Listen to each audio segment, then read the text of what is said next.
Looking for the hottest news out of the obstacle racing scene? Want to stay up to date on the freshest info, the latest podiums, and hear interviews with the who's who in OCR? Well, you've come to the wrong place.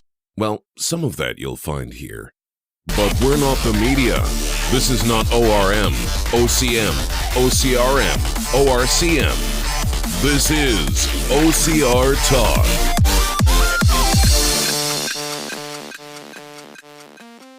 Hello, this is Jason Dupree. And Anna Landry. And this is episode number 44 of OCR Talk. You are listening to the recap of World's Toughest Mudder. A whole Week 2 and a half. weeks?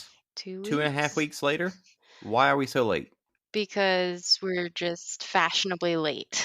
Why didn't you record and put up another episode like you were supposed to last time? Oh, like while I was running World's Toughest?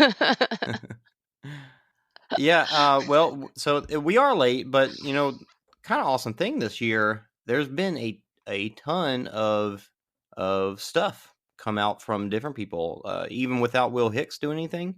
You had Matt put out, I know him and Josh with their Davis and Chase talk about Worlds, but Matt had his own content that he had recorded from other people, recording people during the event. And then Mike Stefano and Caitlin Ritter, they've got like 3 episodes, and then I haven't even gotten a chance to listen to all these yet. I haven't gotten a chance to listen to Drunk Javier. I want to save that for my drive home today. And I think even the Bro CR Supercast even had some world stuff that I haven't got to that yet either. Slacking. I'm really curious if Scott Knowles is going to do anything at I Am a Spartan podcast, because obviously he usually just talks about volunteering. Spartan. Yeah. But right, he was there. I haven't checked to see if he has released anything. Have you? No, I haven't. I've been kind of diving straight into all my grad school work that I've been putting off because of Worlds. I thought you were going to say diving straight into snow. Oh, yeah, that too. A really fun snow day yesterday. I just stayed in and drank wine. Yeah, that's pretty awesome. Of course. So we had a coworker who lives in Colorado, and he sent us pictures and was like, "Look what you're missing." But what he sent was pictures of them like plowing the porch. Oh, jeez. Well, that's not the fun part of snow. No. Why are you sending us that? No. We don't want to see the work that it's. Although the work was pretty fun if you have a tractor like we do, or it's not our tractor, but like it was pretty cool. I grew up in Dallas. I never rode in a tractor before. Oh, okay. Nice. So whenever we were turning off of our road to go into our driveway and we were met by this wall of snow, luckily my neighbor across the road, who was already snow plowing his driveway, he was like, "You want to park your car in my driveway until y'all can get some heavy machinery to create a path?" He's like, "No one's leaving here for a long, long time." So what was it? Y'all had what, like 15 inches or so? We got close to 2 feet of snow where we live in Golden, because we live like right in the foothills, and we got there was close to 2 feet in some places because the snow drifts were pretty bad. Did y'all get any sleds out or anything yet? Yeah. So I don't know if Lauren has the video of me trying to sled, but this was about like a bottle and a half of wine in when we were about to go inside and eat dinner, and I was like, "Let's go sledding." So the kids from the last snow we got had left their sled out, and so I had to go dig it out from the snow to begin with, and then like it's like just fresh powder, and so it's super, super soft and light, and it's just like almost like just jumping into a pile of dust, and like and I was like, no, I can get a running start. I was so convinced that I could get a running start and jump on the sled, and I just like sunk like a foot into the snow.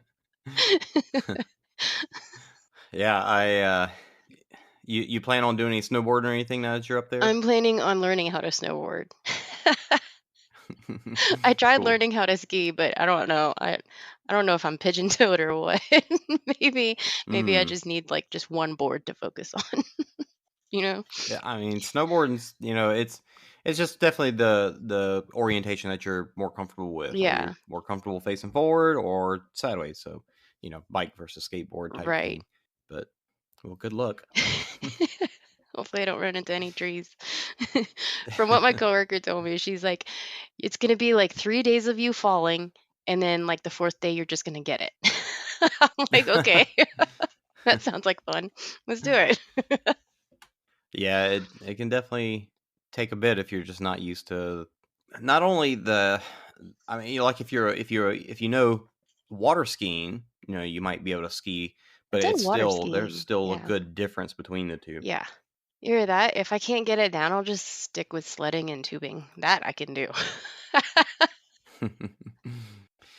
Well, we do. I know. I put down quite a bit of notes of things I wanted to talk about Worlds. And before we get there, did you have? I don't think you added any notes. I don't. Nope. You're just gonna go off of what I Yep. say, I guess. Just gonna Um, go with the flow. I You know me. I tried. Yeah, I tried to write down as much as I could while we were still out there, because after the event, right after is when a lot of these things pop in my mind, and Yeah. I forget way too And just easily. So I remembering had it to write it all. down. Well, before we do, we did get a new review. Yay. In Apple Podcasts. We got a review by person or persons of interest is what it says. Yeah. But they said great stuff by Jason and the other lady.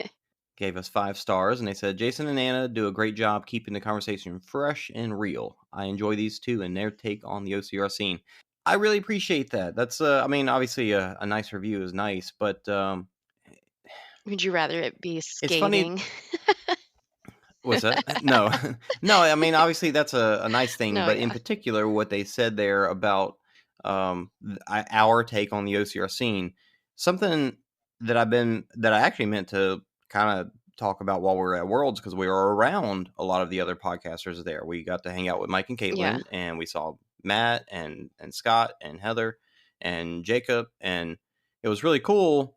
And I know I said it at one point, said it to somebody that we just kind of we're friends with these people now because we kind of just interjected ourselves into the OCR scene. Right. Like it's kind of funny. We wouldn't be friends like this if we had not taken the steps we did to do this Right. and reach out to those people. And of course, it's not like, just because we both podcast, those people are cool too. Like they are cool people, and we became good friends with them. Like obviously some more than others, but um, it's just something that it's kind of funny to think about. Well, I think it's a new aspect of the OCR scene because you meet a lot of people, and if you go to a lot of the same races that a lot of the other people do, and you start seeing the same faces at different races and everything, and you start to get to know those people, that's getting to know other racers and everything. But then like this was a whole other aspect of the OCR scene, and like getting to know people that Yeah. that have their own opinions and takes and perspectives of racing and everything else. So that's just been cool. Yeah, and everybody, everybody's got their opinions about things, and in Facebook, you might be in a group, but overall, it's easy for those things to get lost in the crowd. But this is a way to really make it stand out. In Discord is a good place to kind of get your opinions out there too, because the people that are in there are very vocal about their opinions. So if you say something that they resonate with, then it really picks up and gains traction. But yeah, it's kind of funny how like Mike and Caitlin, we talk to them, almost on a daily Right. basis, and we wouldn't have that friendship, I don't think, if we had not taken the step to go on this venture. It's just kind of funny how life works, Yeah, and just like I remember whenever we first started all this, and you would reach out to them for advice on different platforms, or whatever audio editing equipment, or something like that, and just Mm-hmm. getting to know people in different ways. Yep. Well, to what this has brought us to is not only do we get to give our opinions, but we also have created a way for us to give back a little bit. So we've got our giveaways, and what's really cool is that not only do we have our giveaway from the hoodie winner for who guessed who closest guessed the number of puzzle pieces that were out for the WTM map. We've got a winner for that, but we've also got enough dough at the moment to give us something else away. So what I decided to do is that we're going to take everybody who's entered before in any form or fashion is getting input into a new giveaway. And the new giveaway is just going to simply be pick one thing from the website, whatever, from our store, whatever it is you want, you get it. I don't think they have anything over $30 or $40 on there. So Cool. but you get to take your pick. So we'll real quick announce who won the other one, The puzzle pieces. and then we'll do the wheel for the new one. The hoodie winner with so the guesses the what was it The number of puzzle pieces that were the number of puzzle pieces. You had to guess how many puzzle pieces there was gonna be, and then once they started releasing the pieces, that's when I cut it off. I don't think we actually had any entries after that anyway. And we'll talk about that whole puzzle situation in a moment, because that was pretty interesting in itself. I stand by my theory, by the way. We had several people guess like 12, 15, 13, all these kind of low numbers, and then it ended up being, I think, 35 pieces. Like it was something like that. Like I couldn't keep up. I really couldn't keep up. 7 rows of 5 pieces, I think it was. So one person guessed 20. That was the highest number, so they get the win, and it is Charlotte Engelman. Da, da, da, da. She's won our giveaway before. She has. She wins again. Wins a hoodie. So I'll send her the options for the hoodies, and she can pick a woman's cut if she likes, or the nice fleece lined one, or whichever one she wants. Yeah. So now for the other giveaway, we've got 23 people, I think, who have 23 people who have entered into our contest across all the different giveaway contests that we've had. Cumulatively. Yep. So if you've ever entered before, then you are entered into this one. And I've got a spinny wheel, and we're going to go ahead and spin that. And I know you can't hear it when I spin it, can you? No. I pretend like I hear it in my mind. Okay. Let me see if I can. Here we go. I'm going to spin it right now, and maybe it'll pick up. I don't know. Here it comes. It is Chelsea Runs. Did she win something before too? I can't remember. I don't know. Too many giveaways. Chelsea, many. Congratulations. Charlotte, congratulations. You two are winners. You're big winners. Yay. The big wieners. Chelsea, I'll reach out to and just give her a link to the website and say, hey, free for all. Pick one. Whatever you want. So that's fun. For those that have not won, our numbers for giveaways are still low. So don't give up. Don't give up hope. And you might be entered into a super special giveaway like we just did. Yeah, we might have to do, next time we have extra like this, we'll do one for only people who have not won anything at all. I honestly can't remember if Chelsea has or not. Do you remember? I know Sophia has, Bartley has, Charlotte has, Mike won. Yeah, Mike won. Yeah, I don't remember the rest of them. Well, that's cool though. All right. Yeah. Moving on. Unless you got anything prior. I guess I'd like to say before we get into Worlds is just what's, it has been a couple weeks. What have you been doing since then? Have you started running at all any?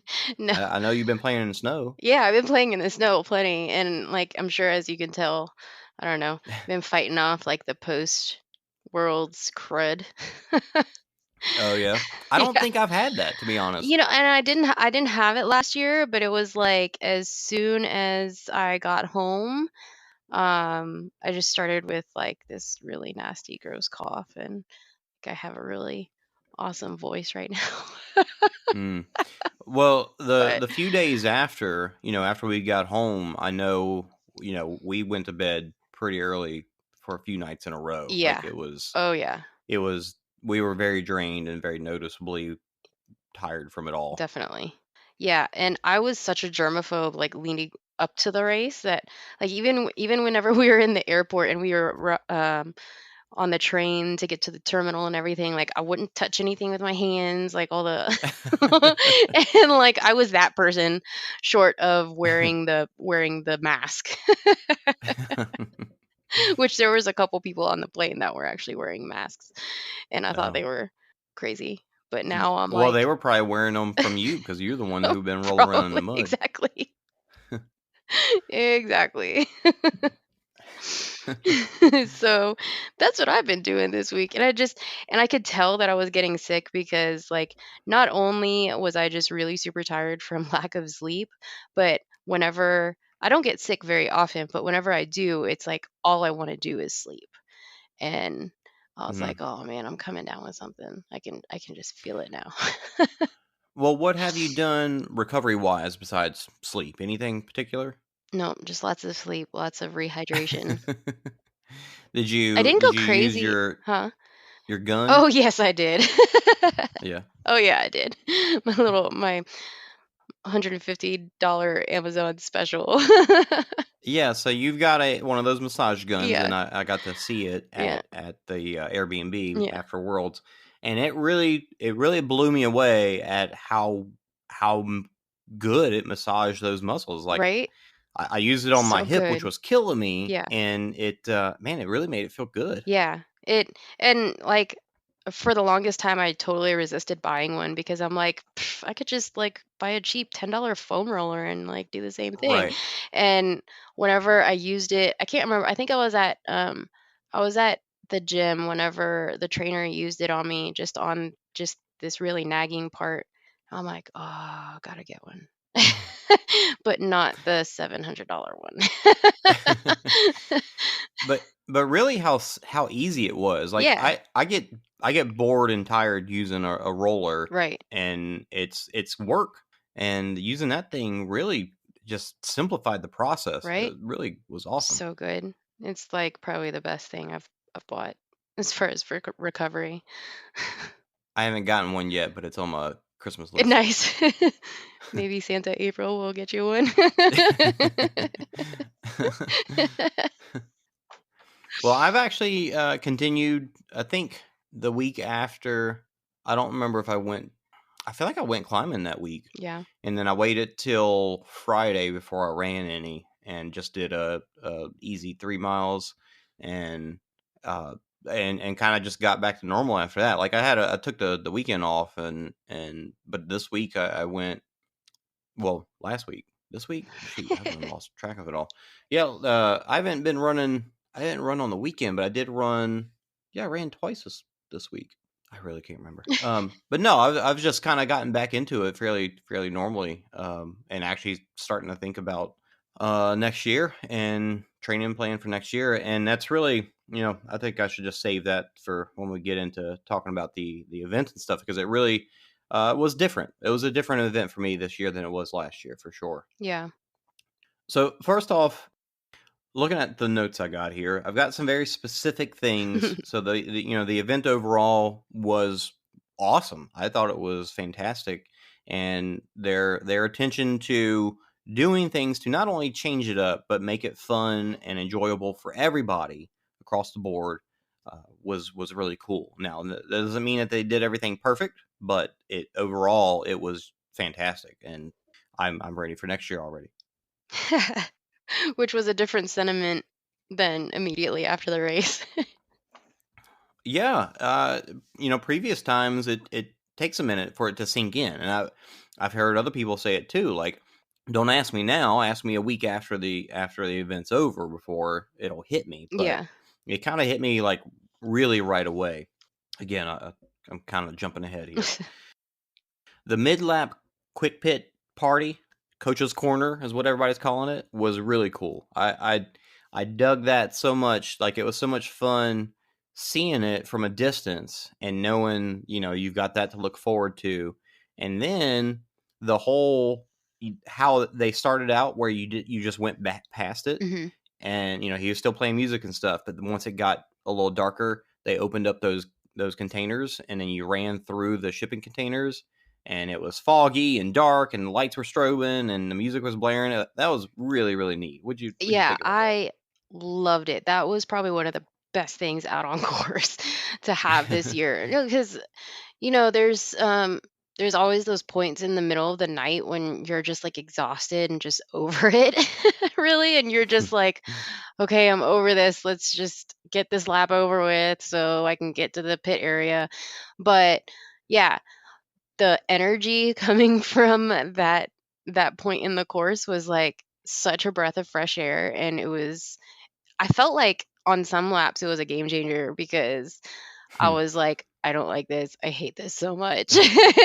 And then you roll up onto coach's corner, and then your whole demeanor changes, and you start having fun again, and you just like run right on through, even if you had to like fake it, you know, like make it look like you were having fun because there was other Mm-hmm. people's pit crew standing there.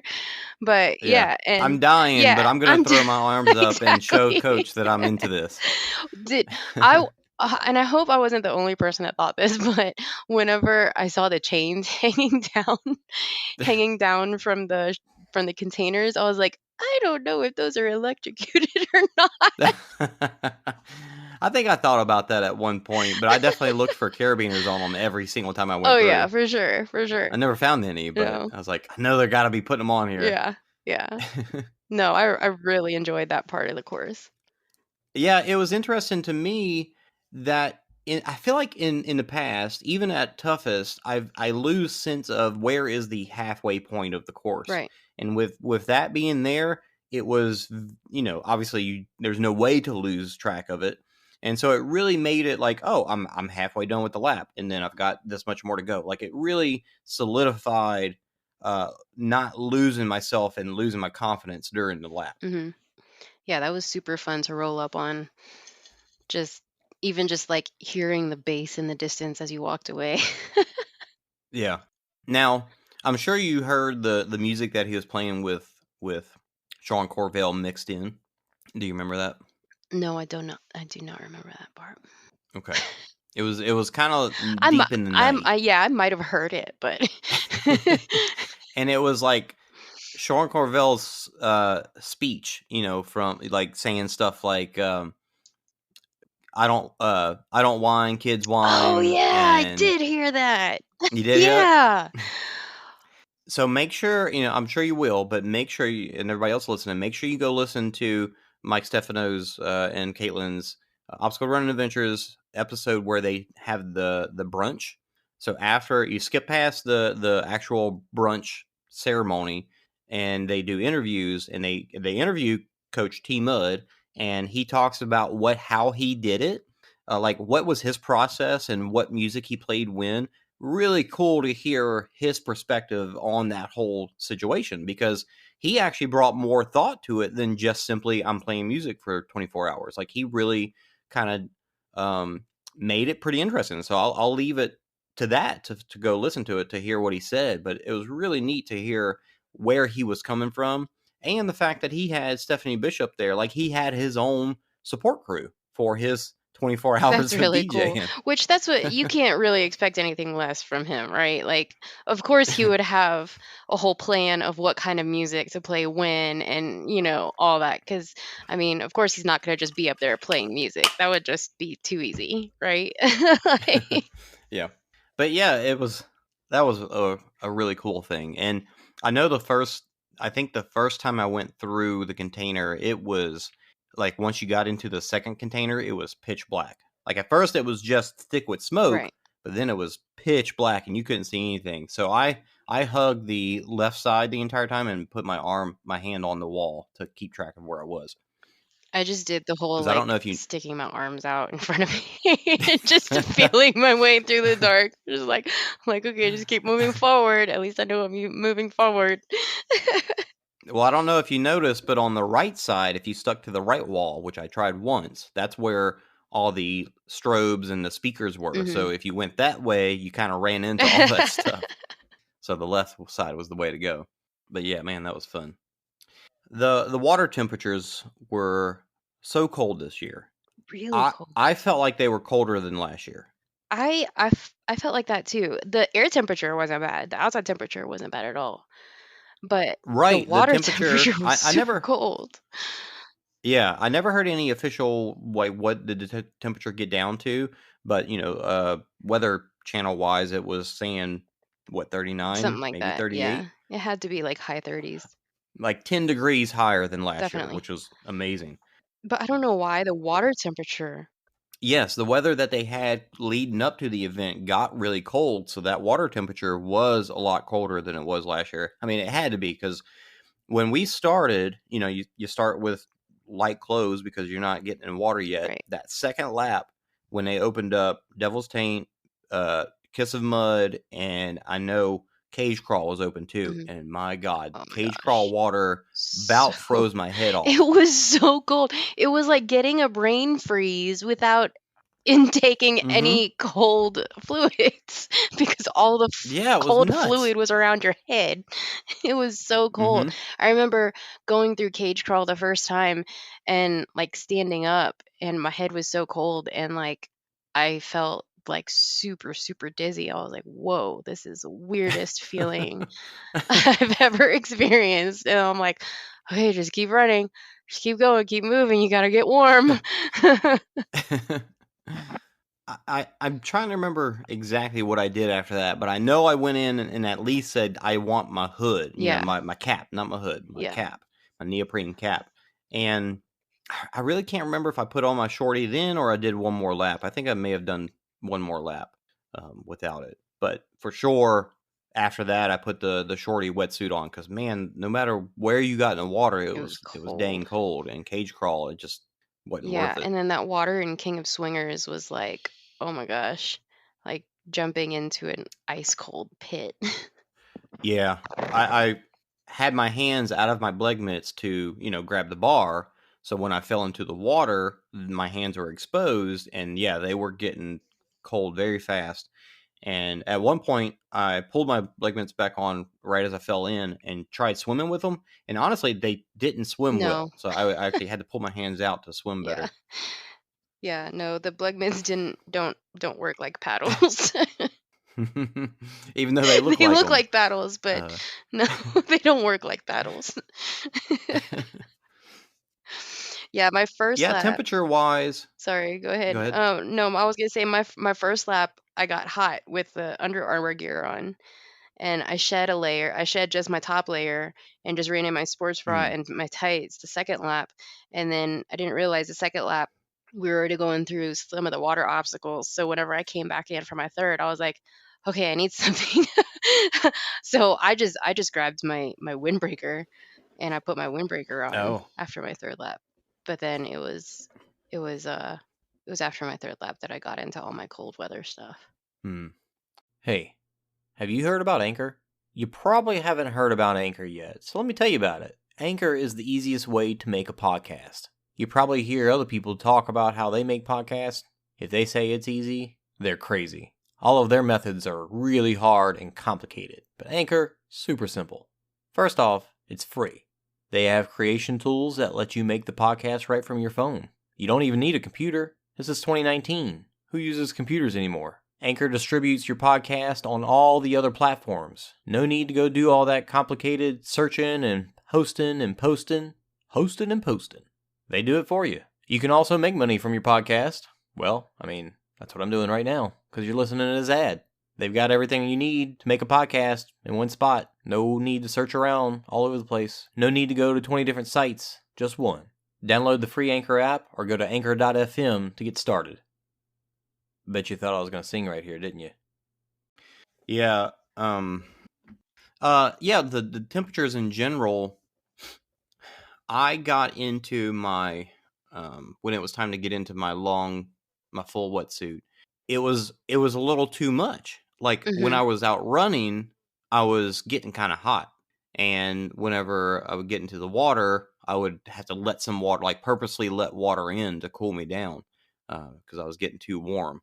I actually started, people talk about what wetsuits to wear, and I feel like I really have gained more knowledge off of this to know from this temperature to this temperature is my full wetsuit, because my full is a 5'4", so it's nice and thick, but I also can run with it with some fleece line thermals.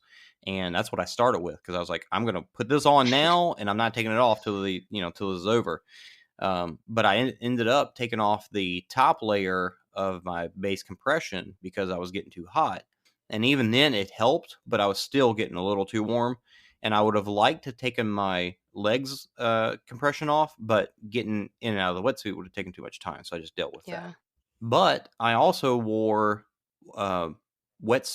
neoprene socks, which I hear, like, did you wear neoprene socks? No. I don't think Mike did either. And listening to his pit interviews, you could hear him talking about how his feet were cold. My feet never got cold until I came in right before my last lap, took off my neoprene socks, and while I was in the pit, my feet started freezing. Like, that's how big of a difference those neoprene socks made. I just kept changing my wool socks, which I've now purchased a pair of neoprene socks. Oh, well, good for you. See, I learned lessons. Did you have 2 pair of socks on, or just? No, just the wool Just the socks. one? Which, I mean, surprisingly, my Colombian ones did really, really well. And I can't remember exactly which kind of Columbia ones they are. I think they're like for trail, whatever, hiking. Mhm. And that first pair did really, really well, that I didn't really feel like I needed to change them for like maybe another couple laps after I changed into those. Because I had already planned on, like, after my third lap, would probably be around the time that the sun was going to start setting and most of the obstacles would be open and I would be having to go in and out of more and more water. So I had already planned on, well, if I'm going to be changing my socks and shoes, I'll just go ahead and get into my wetsuit after my third lap. So Yeah. I'm pretty happy with that decision.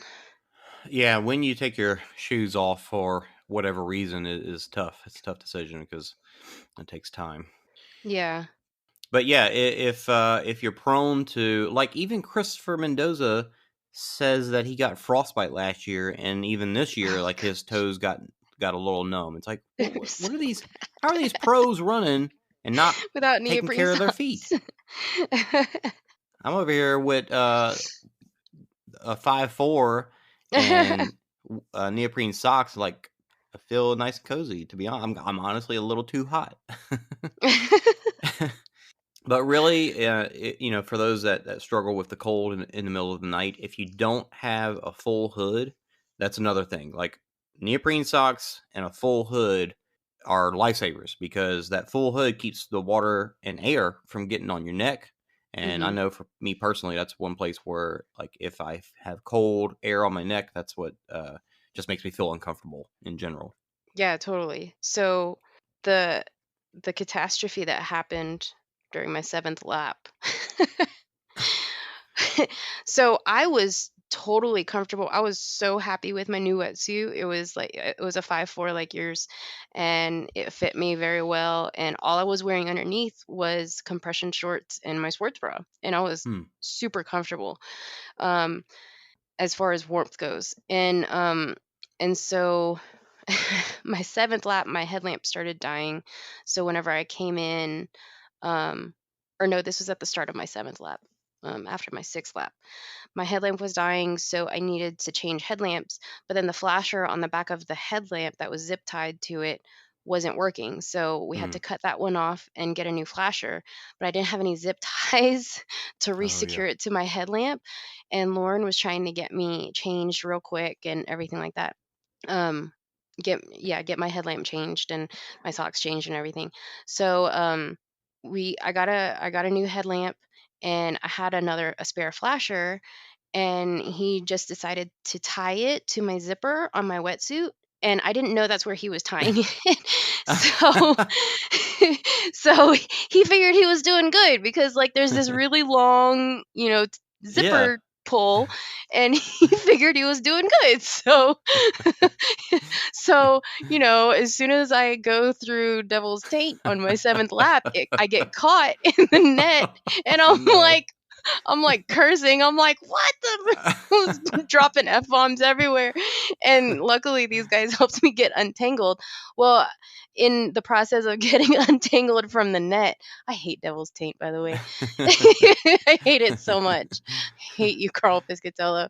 Anyway, it pulled my zipper down, and I guess That's amazing. like, yeah, it was just down far enough to where like if you were running behind me, you really couldn't tell that my wetsuit was unzipped. And so I ran my whole 7th lap, jumped into King of Swingers, did all the water obstacle, and Without realizing? without realizing that my wetsuit was partially Oh my unzipped. goodness. And so that's why I was so pissed off whenever I came in after my 7th lap. I think you were like, "Is that a sad face, Anna?" And I'm like, "Shut up." So it wasn't until after cage crawl, I get out of the water. I'm like, why am I all of a sudden so freaking cold?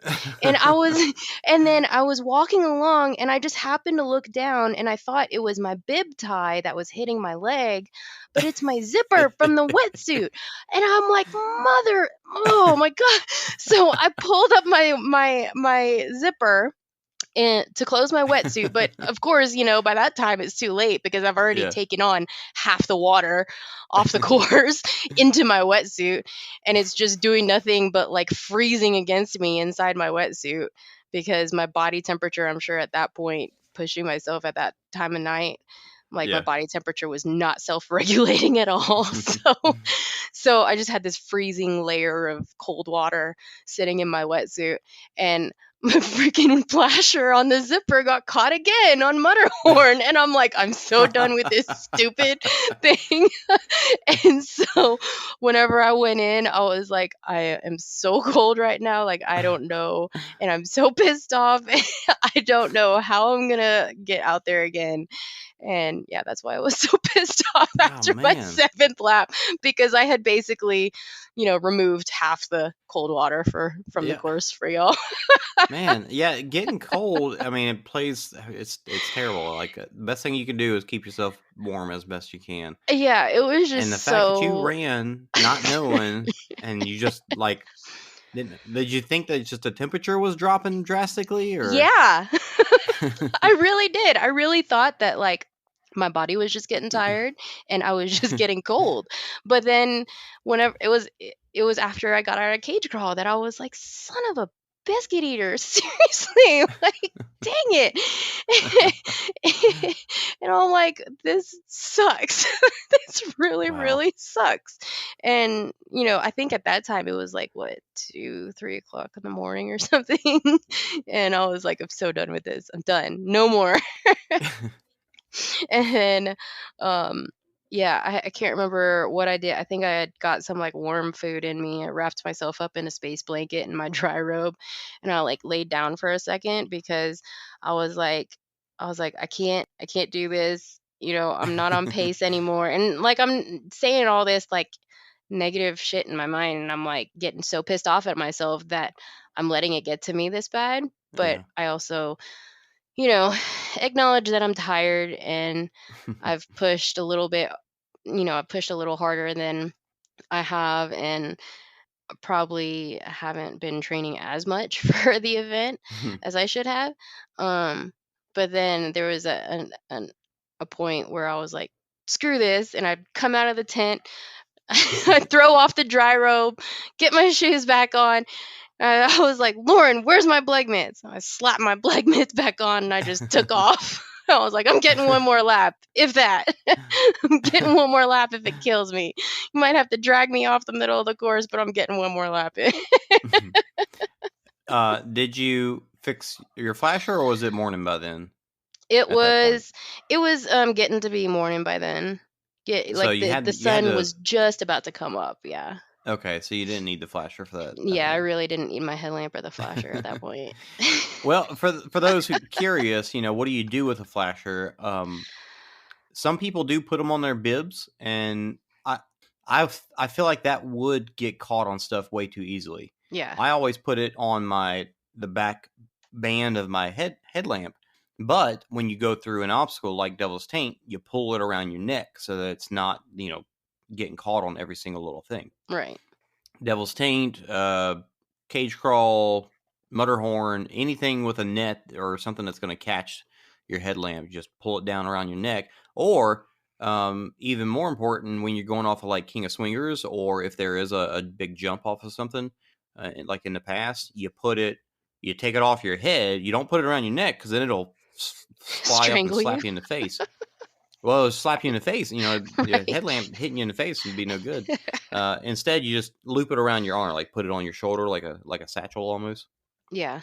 So there are definitely ways to deal with them to keep them from catching on all that stuff. But there was so many little orphan flashers in King of Swingers and Devil's Taint. Yeah. But yeah, so that was my frustration for the race. But speaking of obstacles, this race really blew me away because before the race started, the map came out, and we can talk about that for a second now. We're here. The map was supposed to be every year previously. The map comes out and it's like puzzle pieces, and they have challenges. Show me X number of videos of push-ups, and we'll do. We'll give you a puzzle piece. This year, it seemed like they were trying to do something different. Your CEO intern was trying something different. A puzzle that maybe wasn't just puzzle pieces. Maybe there was more to it. We don't really know for sure exactly what they were thinking because it never came to fruition. Whatever it is that they said they put out into the wild, nobody Yeah, there was like a word search at one point. Right. That's about the only thing I saw. But nobody even knew what did that mean. What So eventually, like 3 days before the event, they finally said, "Fine, here's the puzzle. Go ahead and do the thing y'all did in the past." Because we're all too stupid to figure out whatever genius idea they puzzle had. Pieces. So the puzzle came out and started showing the map, and of course we're studying it and whatnot, and looking at where things are compared to last year and stuff. And I actually did some photoshopping of like overlaying the puzzle pieces onto older maps. And because the map ended up getting leaked on accident, which I think we talked about. We already talked about that last episode at our little round table. Around the table. Don't know. Yeah, who that's right. Put it out they there. were taking down my puzzles. What's that? I said I don't know who put it out there. I mean, no, we won't mention. We won't say any names, but yeah. So that was a whole funny ordeal in itself. But once the map came out, looking at the map just by the obstacle names as we know them, it looked like a darn easy course. You had King of Swingers, which isn't hard. Hitting the bell, depending on how they put it, yes, it is hard. But overall, it's not a crazy hard obstacle. Funky Monkey is a hard one. The Gauntlet is hard, but they took off the hardest part, just the tip. So it was only three pieces. So it wasn't even really that hard. And besides that, you had basically all these obstacles that are mandatory completion type obstacles, like Spread Eagle and Kiss of Mud and Mud Mile and all this stuff, like just get through kind of stuff. Mm-hmm. Augustus Gloop is, I mean, even that one's not hard in its normal form. Yeah. But they took all of this stuff and basically made 20 obstacles on course? Yeah, 21 obstacles. Everything was leveled up. 9, almost half of the obstacles were a leveled up version. So it's not like they just had level up lanes like they did last year or at some of the toughest, I'd say. They literally were harder versions. And I wouldn't even say just like level up versions. Like, for example, Devil's Beard turned into Devil's Taint. So you've got, instead of just a cargo net on the ground, you had a mud pit to go through, a water pit to go through. And then on the back end, they put big tarp over the top of it too. So it was even heavier than it would have been. Especially after it collected all that condensation and water. Mm-hmm. It was so heavy to go through. And the mud that was right there. Oh my God. That was so terrible. Kiss of Mud, which is a fairly simple obstacle. You just crawl through the thing. Yeah. Usually is tall enough for me to crawl on my hands and knees. And this one was so low You had to belly that crawl. you couldn't. Yeah. Like you really had to belly crawl or roll or you could there wasn't even room enough to roll for me. And usually I can roll through stuff I was able to sometimes. roll some. And honestly, when you got to the middle, there was a cross bracing on the middle, and I was towards the end when I was so dead tired, I would grab it and like pull myself, drag yourself across the obstacle, and then put my foot on it and push away from it to get further into the obstacle. Yeah. So yeah, even that one was so much just more taxing. Yeah. It's not like you couldn't get through it; it was just more taxing every single time. Yeah. Pyramid scheme, they took off that piece of wood on the bottom, which sucks when you fall and slide into that piece of wood. That is the worst. But they replaced as far as the piece of wood with vegetable oil on all the ropes. So not only did you have to get up to the ropes, so the ropes weren't reachable from in the mud pit. So you had to get help to get up there. And then once you got up there, everybody did that chain thing where you grab the next person's hand, pull them up to get to the rope, and then you head on up.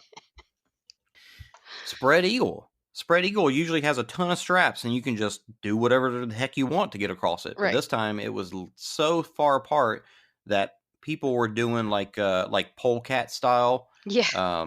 See, that didn't work for me because the straps moved on the poles. Yeah. Right. I always just like frogged it across. Oh yeah. I actually went hands and knees, like hands on one strap and knees on the other. And I found that if I put my weight over my hips, I could really just use the hand strap to just balance myself. Kind of like how you get over Gutbuster on the gauntlet. Yeah, but I'm on my knees instead of your... like stretched out like some people were doing. Some people were going hands and feet, and it was pushing those straps really far away. Yeah. Berlin walls had the Irish table on top. On all the walls, yeah. Yep, on all of them. There's no option there. And while that was, normally like I've got good upper body strength, so it was like first several times was pretty easy. But by the end of the event, I thought I was going to die trying to get over that thing. I had my this is like after the sun came up, and I took the shortcut to skip Everest, which still sends you up that dang hill to go to the Berlin walls.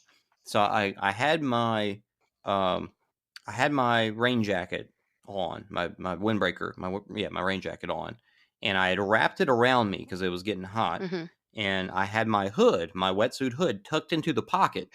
And when I got up to the wall, like my chest over the wall, that pocket was getting stuck on the lip of the wall. And I had people shoving me, like trying to push me over. And I couldn't get over. And I was like, oh no, I'm going to fall off this thing and die. And my grip was going, and I was just getting tired. Man, that was... like, I've never had an issue with that obstacle until that happened. It was just like, well, now I know not to put foreign objects in front of my body when I'm trying to get up it. But obviously, that one's a big drain for a lot of people. And doing that all night, like, it's not like it got leveled up throughout the night. No, it just got it was harder. Like that the entire time. Yeah, it just got harder because you just became more fatigued. I always took... or almost always took Electric Avenue to bypass it. And I think Electric Avenue was definitely quicker. I actually got to all that with Mike Stefano, and then he got through it all before I did because I went to Everest at one point. And then after that, I always took the Electric Avenue because he told me, oh, you can go this way, and you don't really get shocked. So I did a pretty good job of getting through there without getting shocked. Until I was on operation and saw a carabiner, and I was like, oh yeah, I'm getting that dang carabiner. Stupid carabiner. The carabiners were just small enough that they were really hard to get off of that nail or whatever that is that they got back there. Yeah. So yeah, I got shocked quite a few times Yeah. trying to get that thing, but I got it. Yeah, I think I still have You, PTSD from that stupid thing because I've never had an issue with operation. Even if I would get zapped, I didn't feel like it was a big enough zap to like, I don't know, send me to the psych hospital. yeah. Well, why did it give you such trouble this time? I don't know.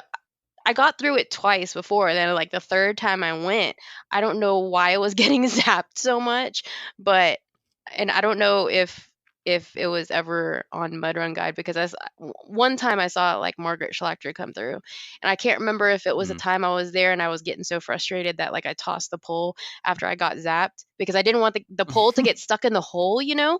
So like after I Mhm. got zapped, I like sent it back so that it would come out of the hole, and I just go mother effer as I was getting zapped and trying to pull the pole out of the hole and everything, and I was like, oh man. Oh, you got zapped trying to like pulling it out too. Yeah, yeah. And so,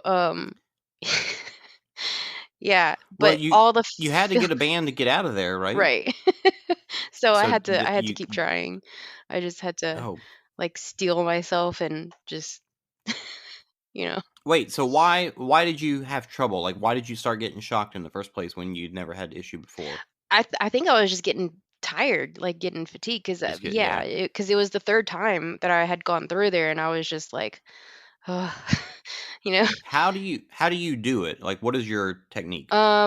So I held the pole and then like I walked it in and then until I really couldn't walk it in anymore and I had to like thread the pole through the hole. And then Mhm. once I get the band, I kind of start walking it out, even if I have to like step out of the water and then like start pulling the pole out. I found for me that that's what works for me just because like especially Hmm. whenever my arms start getting tired or I'm just tired. Sometimes my Okay. accuracy and like my Well, fine yeah. motor skills don't work as much, Right. you know.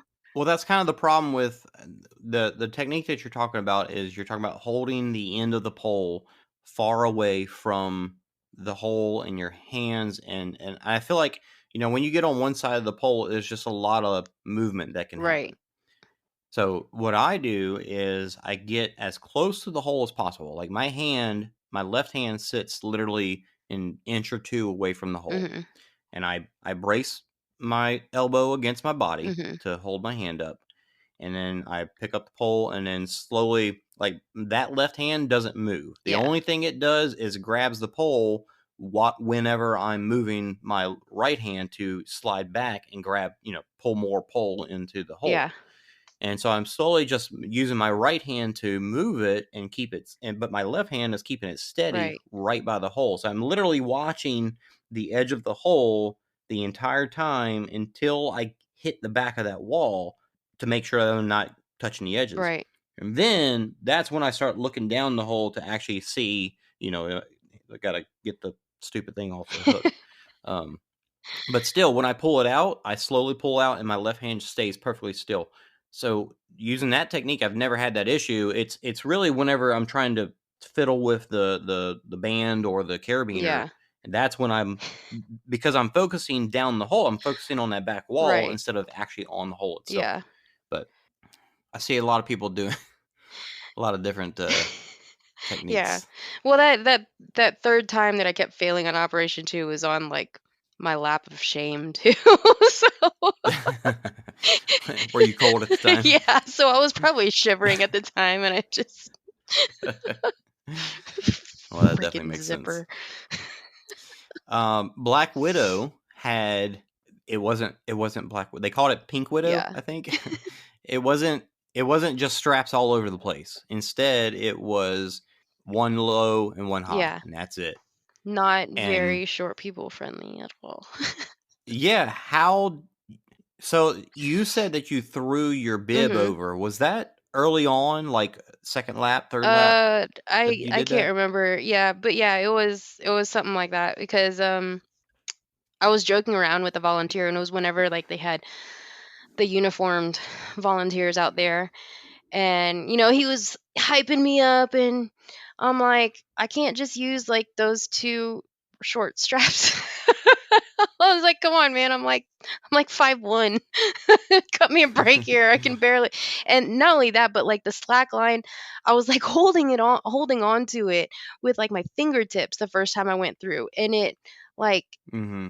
I had like these little, almost like little paper cuts in my fingertips from the first time I went Yeah, from through. the edge of that strap. Yeah. So I was like, man, I can't see myself doing that again. Like that's just not fair. And there really wasn't, whenever I came up to it, there wasn't enough people to like to where I could like just jump on after somebody else jumped on, like I saw a lot of Yeah. people doing. And the volunteer was That did like, help. yeah, that I heard that helped out a lot. But yeah, the volunteer was like, get across any way you can. I'm like, is he trying to tell me something? Is he speaking in code to me? So I looked at my bib and I was like, and I just took it off and I flung it around the top. And then as soon as I was about to go across, they started throwing those stupid little rubber duckies in the water.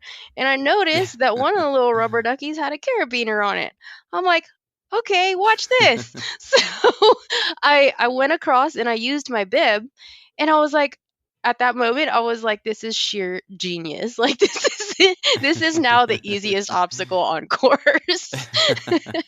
And I was just walking across, and I get to the little rubber ducky with the carabiner on it, and I'm hanging on with my bib with one hand to my bib, and I just reached down in the water and plucked that little sucker out of the water, and I just continued right on through. And I can't remember if it was that lap or another lap that had done that, and there was a guy that had struggled to get across too, and whenever he turned around and saw me doing that, he was like, well, what the hell is that? Because I was just able to walk right across and then take my bib off and just put it right back on. I was like, yeah, that's pretty yeah. awesome. Now, eventually, they did lower or loosen the one on the far right, and we're saying this is the one for vertically challenged people. Yeah, that didn't help me. It helped. That's the lane I took every time. That's that didn't help me at all. I felt like I tried to, because I had heard the same thing, that they had loosened that strap, and I had tried grabbing onto it, and I was still like super stretched out. I was like, well, my bib's been working for me, so I'll just do that. Augustus Gloop had no tubes, but it also had no ladders or steps. It only had a flat wall with three cross braces? Yeah, a few cleats on it.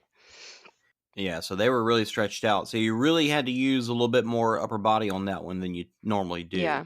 So that one was harder as well. And it was in a pit, so when you got out of it, you had to climb up Slide your way up. Yeah.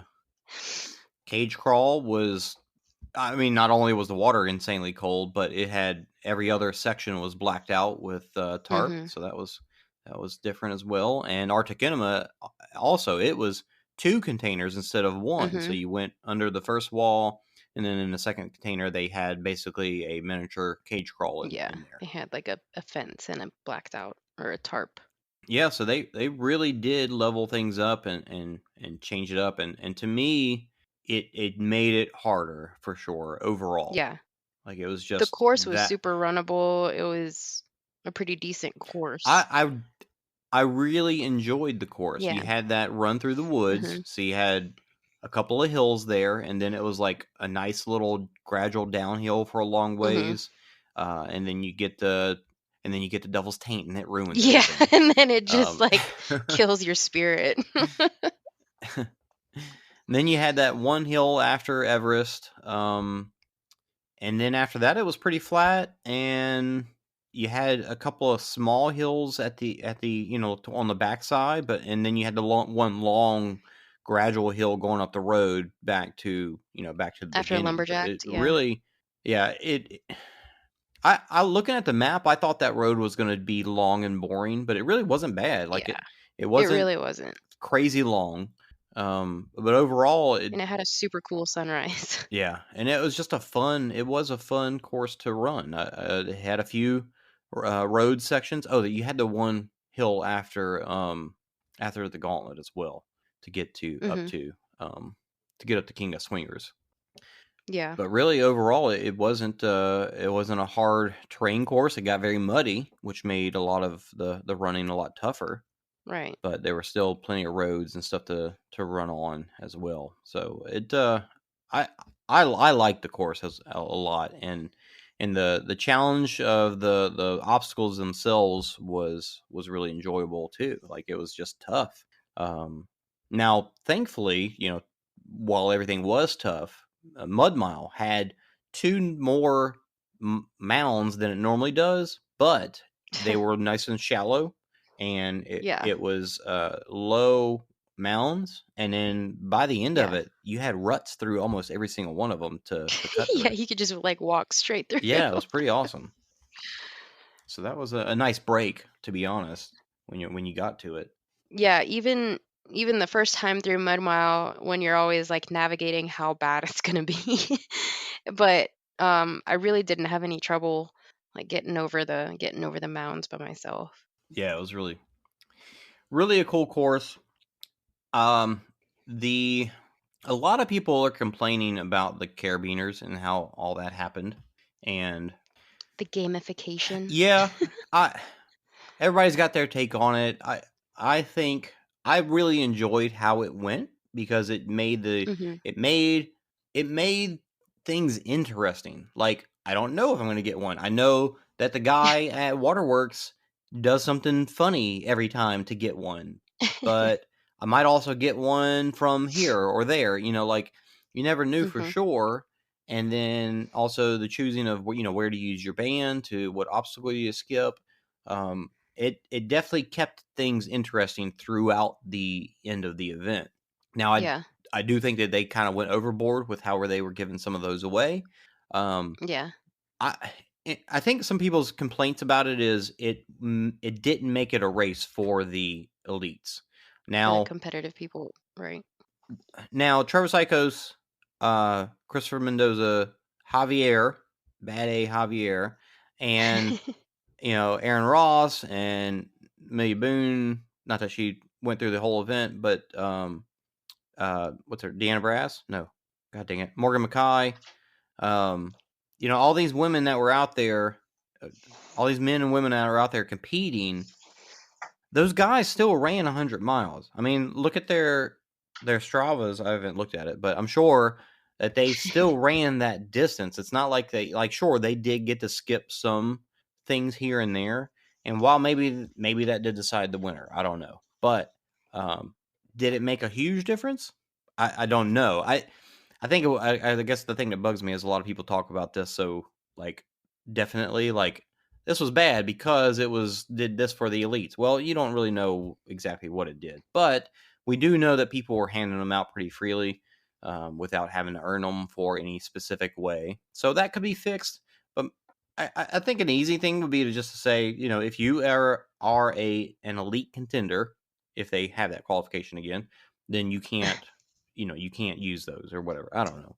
Like, there's an easy fix that they'll take care of. And Kyle has even said that already, that they've heard the feedback. They'll take care of it and figure it out. But it did add a different take on the race, though, and I think even though there was like some negative feedback on that, I do think like it just added like just a funner like unknown aspect to the race. Like, you don't know if you're going to find one. You don't know what's going to happen when you redeem the mysterious colored rubber duckies. Oh, perfect. I got two good examples. One, when I first saw the rubber duckies, I filled my pockets because the shorts I had on at the time, I didn't have neoprene on yet, had pockets, and I put as many as I could in there, and I brought every single one of those dang things back, and none of them were any good.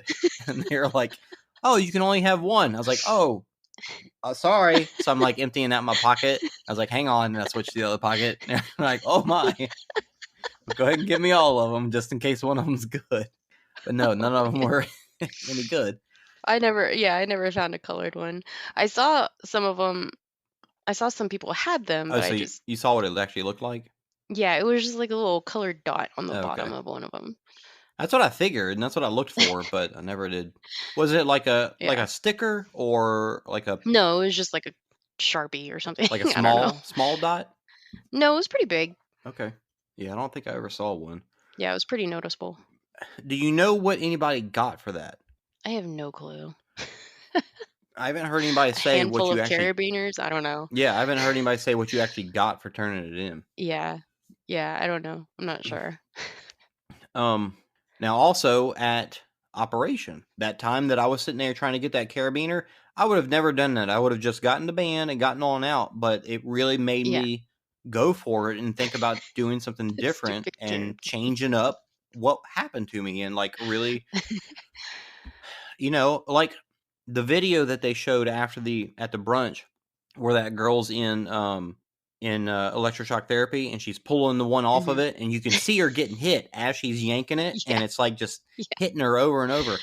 Like that would have never have Yeah. happened, and it's No. really cool that I think it's cool that they did that. Yeah. The girl was badass. Yeah. It didn't turn out perfectly, but No. it was an awesome idea that turned out pretty good. Yeah. So the only other complaints that I had is that there was only one water station on the course, and it was Yeah, and it was pretty deep into the course, yeah, right? it was It pretty was like far towards the end. after King of Swingers, I want to say, or something like that. I would have liked to seen like I understand that they had the mid pit that you could get water if you had somebody out there, which I never had somebody there to get water from. But I would have liked like at least put some maybe over where like after before Everest or after Pyramid Scheme, kind of that area in between Pyramid Scheme Yeah. and Spread Eagle. That would have been Yeah. really helpful. And I say that personally because I know every lap while I did a better job this year of staying on top of my food, I was just getting thirsty. And Yeah. I was staying on top of my nutrition, but it was just such a long time in between being able to take a couple of sips of water, So Right. also I heard there was no noodles in the hospitality tent.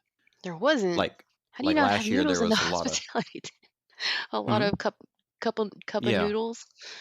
Yeah, the I cup of think maybe noodles they last year had I think saved my life.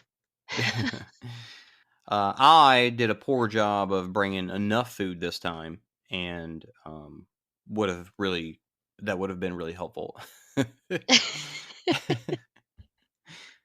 So that was really the only complaints I had. I mean, I really Yeah. overall didn't have really any complaints, hardly. Yeah, overall I really enjoyed it. I feel like Kyle really put on a great event. Yeah. After the couple of things before I want to talk a little bit about my own personal experience. After the event, we went back and ate and went to sleep, and then the next day for the brunch. The brunch was good. Food was good. Mark was really happy because they had vegan options. They had eggs, like tofu instead of eggs. But at the bar crawl, I know you guys had to head out at the bar Yep. crawl, getting to just chat with people. I know a couple of people I chatted with, a couple, Todd and Tina. They were from Cleveland, and Todd had shaved into his head the Tough Mudder logo, like the guy running, and then Oh, like with the flames on the fire in the side. background. Yeah. Yeah, and his wife, her hair was colored a little bit as well. But I chatted with him for a bit, and the reason I wanted to mention him is because he said that he has been running World since 2012. They started in 2011, and while talking to him, that's the thing I was really kind of getting at is how much more grittier and base of an experience it was back then and versus now where we've got all these pit crew and we got parties in the middle of the pit, which I love the way it's changed. But Yeah. looking back, like the night before the race, we were watching some of the old videos from the old races and just seeing Right. how hardcore those people are. Like looking at the races that Amelia Boone won and that Ryan Atkins and John Young Pack came in and won. Those people, I mean, they've got some true grit there, especially when those laps were 8-10 miles. My God. Yeah. Like the OG badasses. Yeah. So it was really cool to get to talk to them to see kind of how they felt about the way things have changed and what it was like back then. Ben, what's Ben's last name? Benticle Pen? Yeah, what's his last name? Ben Capella. Get Ben Capello. So a friend from Louisiana, runs a lot of the battle races and whatnot. He ran last year, went by himself, which I did that once myself, so I understand, and lost a wetsuit. I'm not really sure what happened last time, but ended up being very cold and not doing so well last year. This year he came again and lost his wetsuit again. I don't know. But had somebody loan him a wetsuit or had an extra. I think he had a spare that he had borrowed from a friend. So he did have a wetsuit, actually made it out and got himself 60 miles, which is pretty awesome. But what's so funny about this is I heard that he was a couple of pits away from us. And this, I think, kind of speaks to just a very interesting dynamic of the pit itself. If he was a few spaces away from us, I never saw him. Like, the times that you come in and you run, especially when you're running with somebody who's got the same mileage as you, because if you are half an hour ahead of them, you will never see them at all. Right. Because you're always that much, that little bit ahead of them. Like, Right. Did I ever see you on course? I don't think so. I know I kept running into Javier at almost the same part of the course almost every lap.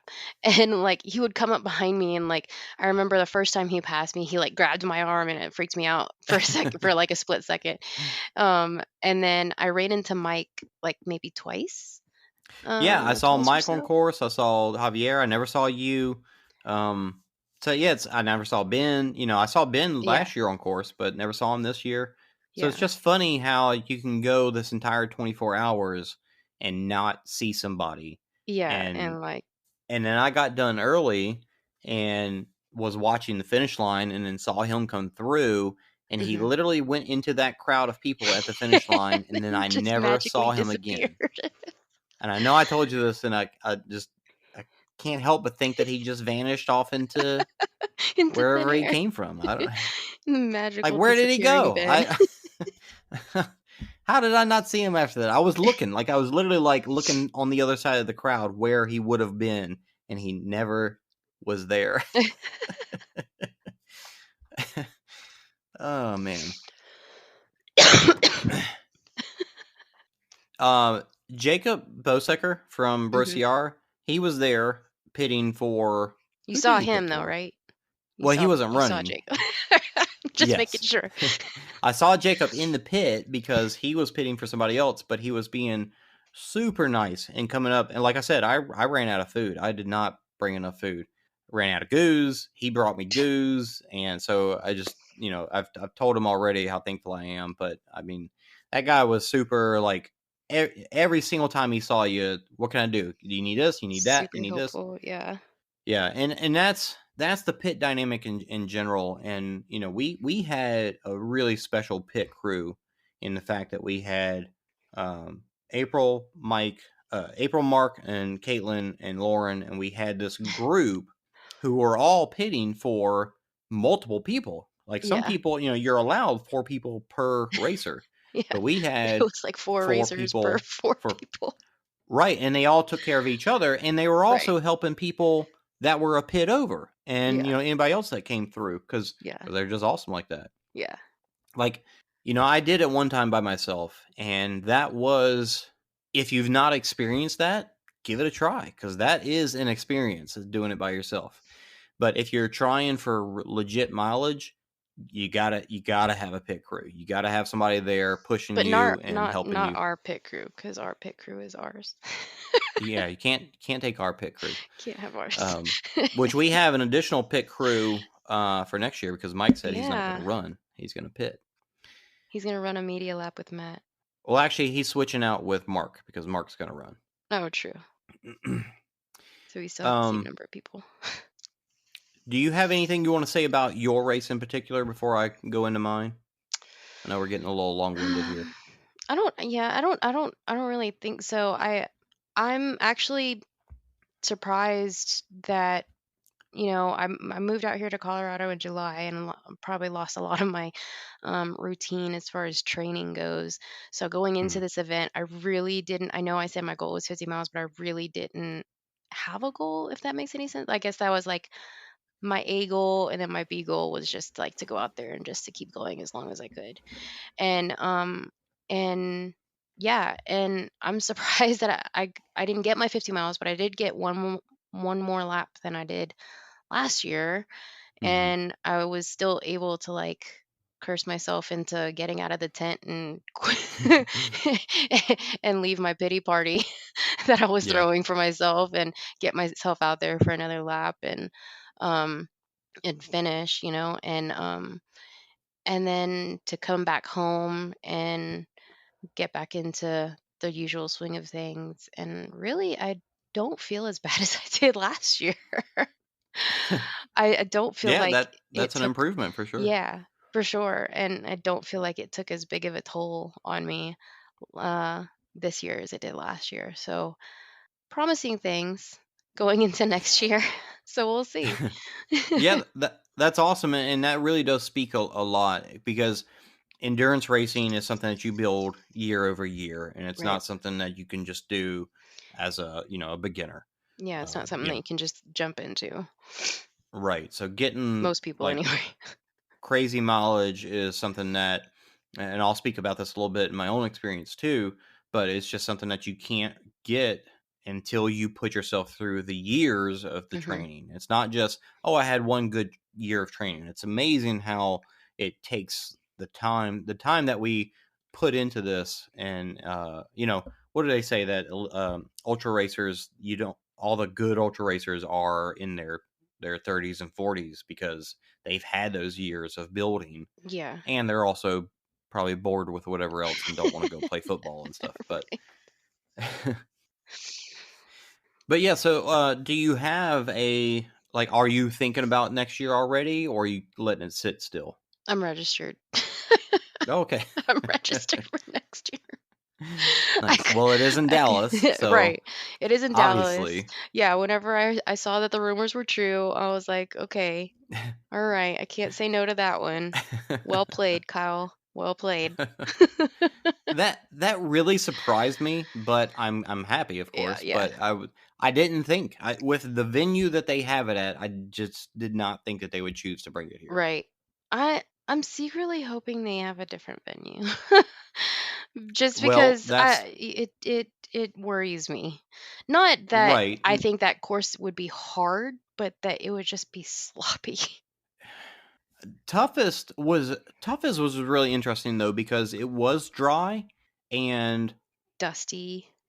the way they had it laid out, you didn't have wet obstacle, dry obstacle, wet obstacle, dry obstacle. Like it Right. was wet obstacles here and then dry obstacles over there. Right. So I don't know. I mean, they did so well this year. I trust them to make it work. Yeah, true. But what I don't trust is the bipolar nature of Texas weather. So there's always Yeah, that. but if you think about it, look at Atlanta. I mean, it was Yeah. nasty the day Yeah. before the race, and Yeah. then it was great the day of, and the 2 days of the race. So it's not weather wise. I mean, even in Vegas, can you really trust what you might? I mean, I guess Right. it's been non rainy every year in Yeah. Vegas. Yeah. Um, Who knows? I mean, it didn't rain in Atlanta. They The didn't. I don't history think of they had rain OCRs in in New Texas, Jersey. though. Yeah, but look at World's Toughest history. True. I don't recall seeing a video where they had rain Yeah. like day of event. Yeah. It'll be a Shoot, surprise. we had rain the couple days before last year Yeah. It'll be a as well. surprise for sure. Yeah. But yeah, it was funny because, the weekend of the event, it was, I think, pretty cold Mhm. in Texas, in Dallas. Mhm. And then the weekend after, it was, yeah, that's right. We had the weekend before the event, we had like in the 20s. And then the weekend after, we had, I think it got over 70 a couple times. Hmm. So, I mean, it's a big toss up. Yeah. you can't really bank on that. So, all right. So you're signed up for next year, Yep. going for 50 for sure, right? Oh, I'm going for a dirty 50. Do you, Like, okay. Do you have what have you learned that you're going to apply to next year to make sure that happens? I've Like what's in definitely your mind? learned that I can pull myself, not anybody else saying anything to me, but just self-talk. Like Okay. pull myself out of that whiny place whenever I take on cold water and get mildly Yeah. hypothermic. And and at the end of that last lap that I did, I definitely know I could have kept going, but I was just, yeah. What time did Like, you finish? it was almost 9 o'clock, I think, Okay. in the morning. Yeah. Yeah. So Well, yeah, it's like the obviously I've hard got part, X yeah, amount of time. yeah, You could crawl a lap that fast. yeah. So it wasn't just like the fact that I could pull myself out and get myself out there for one more lap. It's just knowing that I still felt good enough to keep going after that and just to keep pushing after that. Nice. That and my wetsuit was awesome. So I got that down. Good. Got the neoprene What socks. what wetsuit do you have? I had bought the Vector Pro, I think, whenever Okay. it was on special from Xterra. Yeah. And I know it's not like completely like 5'4" because I know like the thickness is different. It's up to a 5'4", I think. Oh, right. Um, because it's got different thicknesses, like under the arms is a little thinner than like around your core.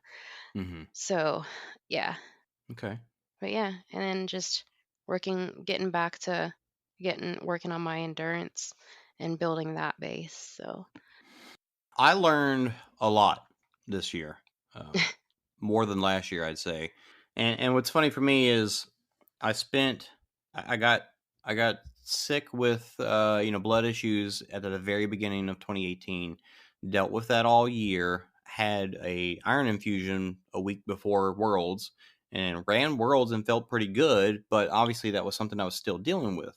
Now at the very beginning of 2019, I finally figured out what the problem was and got it solved. And yeah. it's a little bit personal, so anybody that's curious, I don't mind telling, but I just don't want to shout it out to everybody. But so if you're curious, just hit me up and I'll be happy to explain.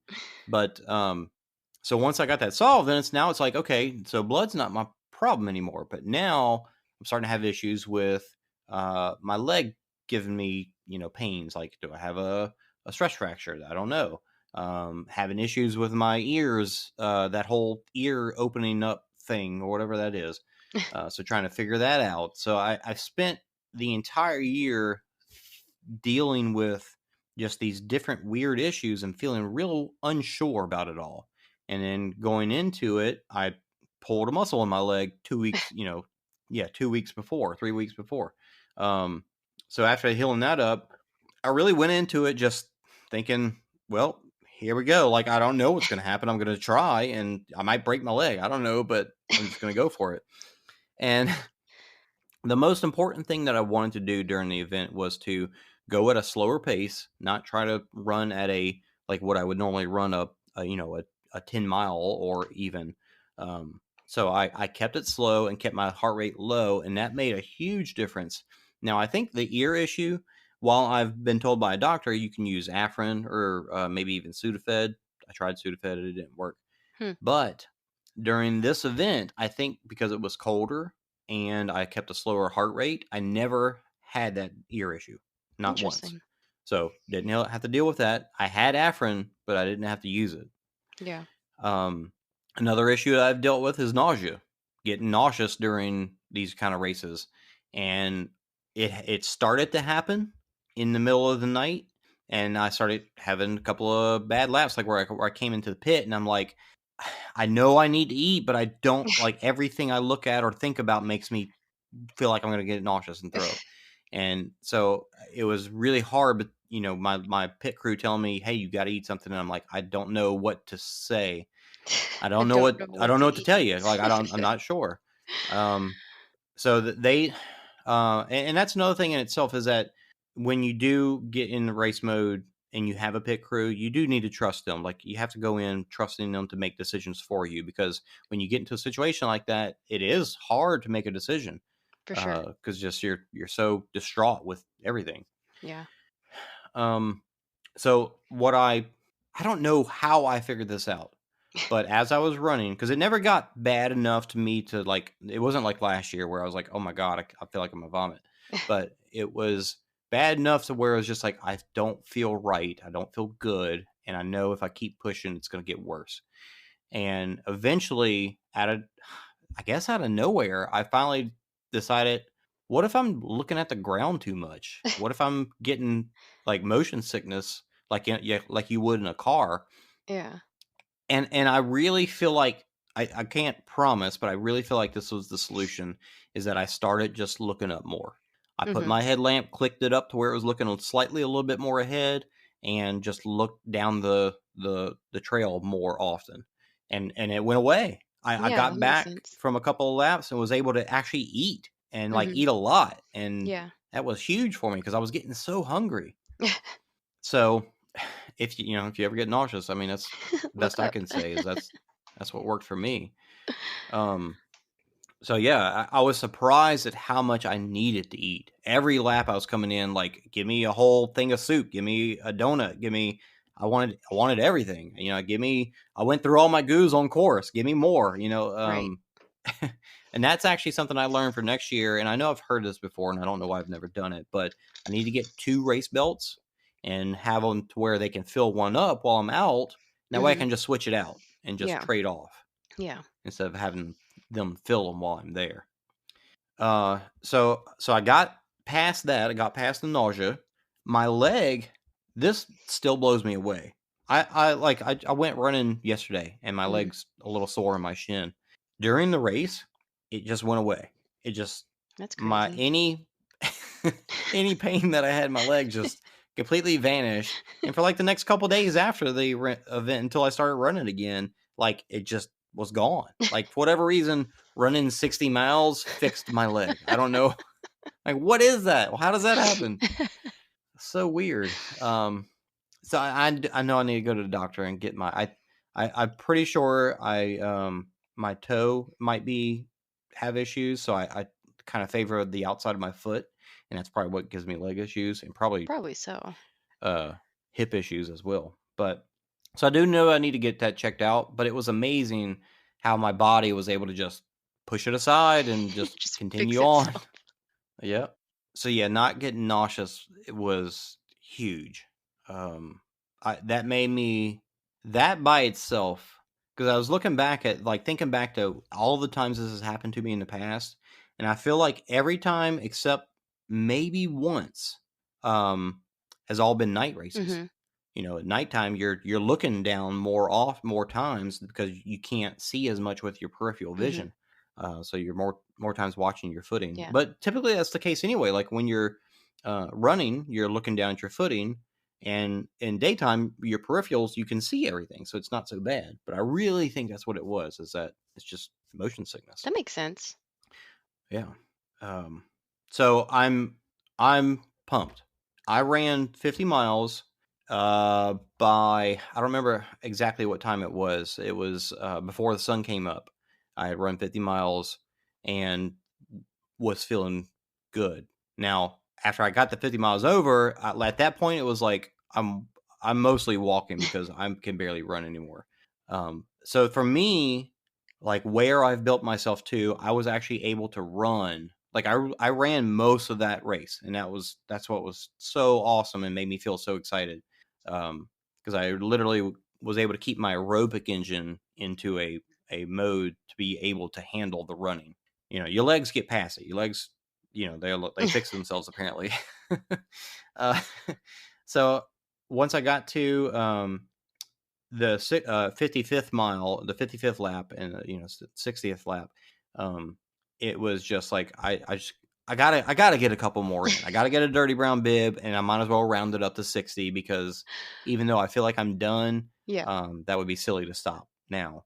But that's where it became hard for me, and that actually encouraged me more going into next year, because now it's like, oh wow, trained enough to where I can run comfortably through 50 And still feel miles good the next day. and then Well, finish 60. And I still had yeah. time. I finished at 10 o'clock. I still had time 10:30. I still had 3 hours to do an easy lap. Yeah, at least one more lap for Yeah, sure. because even my walking laps were taking me 2:15. Yeah. So I had plenty of time. So I know I could easily like destroy myself to get 65. So next year, maybe my training will get me to where I can actually run through 60 and then walk through 75. So I do feel really confident and kind of giddy and excited about going into next year that maybe I can do it. Maybe I can actually hit 75 next year. You'll get it next year. And because of all this as well, I also didn't get the post race blues this year. Like I know that is a thing, and I've had it before where you just kind of like, oh well, all the races are over. I'm kind of like just sitting here, right, not knowing what to do with myself. But I didn't feel like this year. I learned so much that I am jacked and ready. Like I said, I haven't really started taking a off season.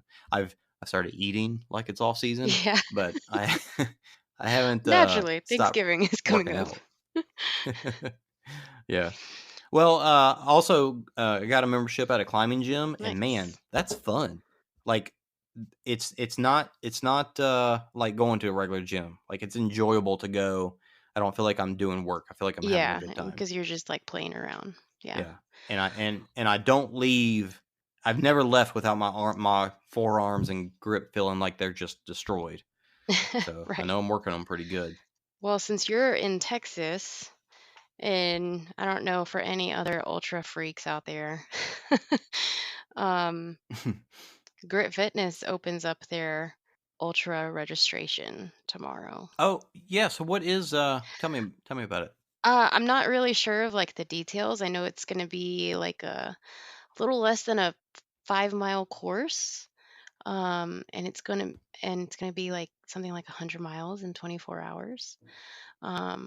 But yeah, and you can do it individually or as a team. And you have an hour to complete the loop. So I'm getting this from their website at gritultra.com. So it's 24 hours. It's a little bit more, just a tad bit more than a 4-mile loop. So you have an hour to complete the loop, and every hour on the hour, you'll start the loop again. And you have to one of those kind of complete, races. you have to complete the loop within the hour in order to be able to start the next loop. Is it just running or is it obstacles too? Um, Because I've heard of races like that, but if it's I grit, don't see anything about obstacles. so maybe it's just a trail race. Yeah, That is a cool idea, and it is a really there's cool one that I idea. heard about that is like that I do want to do. I just you're saying that it's 24 hours. What if you don't make the cutoff? If you don't make the cutoff to In that complete the hour. next loop, then you're done. Yeah. Okay. So it's 24 hours for everybody that can make it that far. Right. Exactly. Because I've heard of others where it's just, you go to the last person standing. And only the 100-mile finishers will get a finisher's medal, and but everybody gets a T-shirt. Oh wow. Yeah. Huh. So it looks like it's going to be interesting. Are you going to do it? My my race schedule next year looks pretty bleak. What is the when is it? We'll see. It is November. Oh wait, I'm sorry.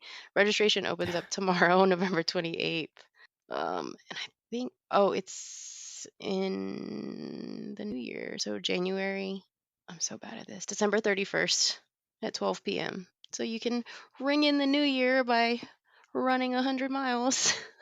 Like it's in like 2 months? Yeah. Or like a month? Yeah.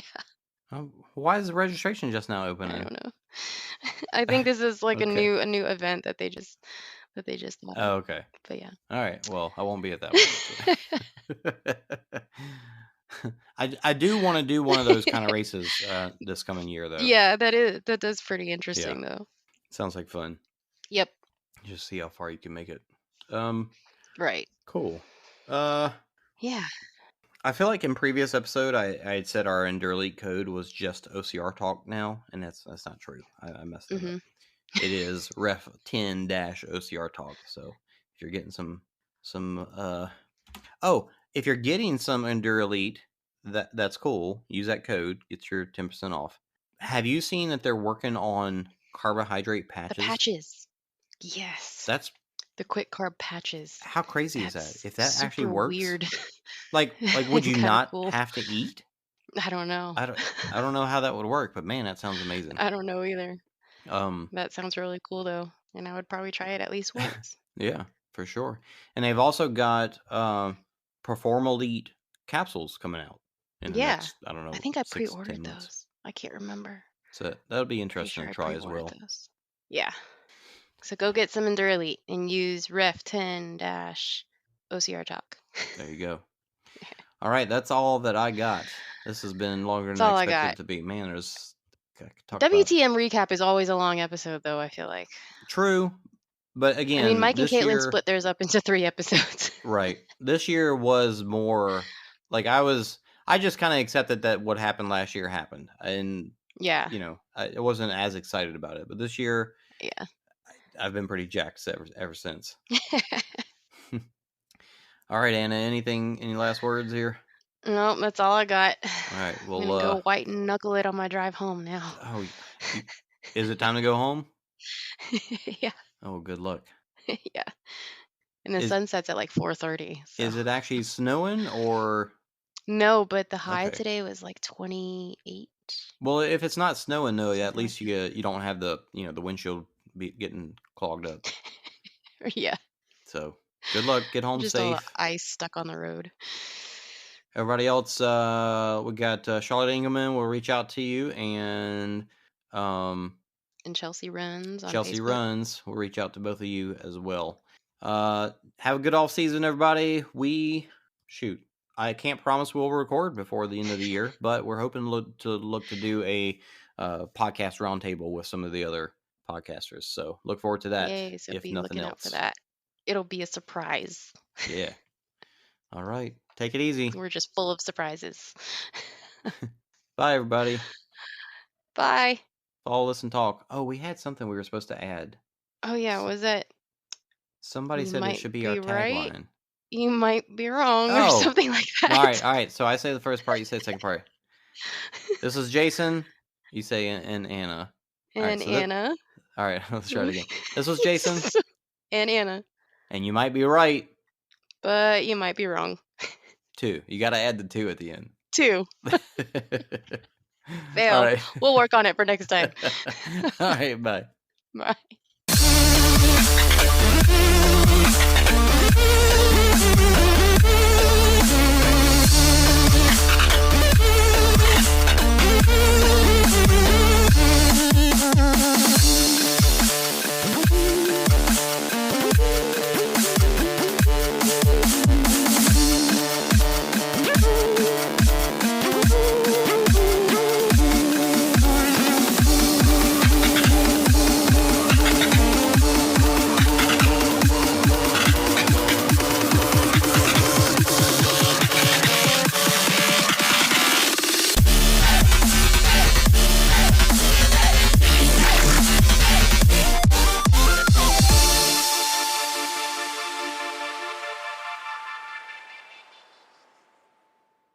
Declan, you want to say hello? No. Bye.